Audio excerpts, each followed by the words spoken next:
اللہ نے انسان کی بہترین تخلیق کیا ہے۔ آج کی سائنسی تحقیق کے بعد ڈاکٹروں کا کہنا ہے کہ اگر سائنس کی نالی زیادہ پھیل جائے تو انسانی آواز غائب ہو جائے گی، اور اگر یہ پہلے سے کچھ زیادہ تنگ ہو جائے سانس لینے میں دشواری ہوگی اور آواز غائب ہو جائے گی اور سانس لینا مشکل ہے۔ اللہ تعالیٰ نے فرمایا صنع اللہ الذی اتقن کل شیء، اور اگر بینائی حد سے بڑھ جاتی تو ہماری زندگی جہنم بن جاتی۔ اگر آپ پانی کی اس گلاس کو دیکھیں جو آپ ابھی پی رہے ہیں، آپ کو صاف میٹھا چمکتا ہوا صاف نظر آئے گا۔ اگر نظر کی طاقت تھوڑی بڑھ جائے تو اس پیالے میں حیرت کا عالم دیکھا ہوگا۔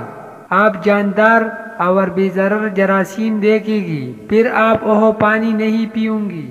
اور اگر قوت سماعت تھوڑی سی بھی بڑھ جاتی تو رات کو نیند نہ آتی، کیونکہ تمام آوازیں اس سے جذب ہوتی ہے۔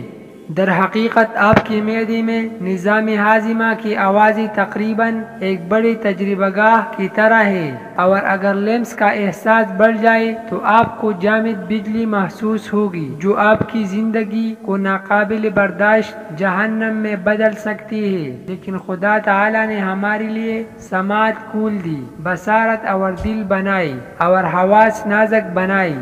اللہ تعالیٰ نے فرمایا وَفِي أَنفُسِكُمْ افلا تبصرون، یہ اللہ تعالیٰ کے احسانات ہیں جنہیں ہم بولے بیٹھے ہیں۔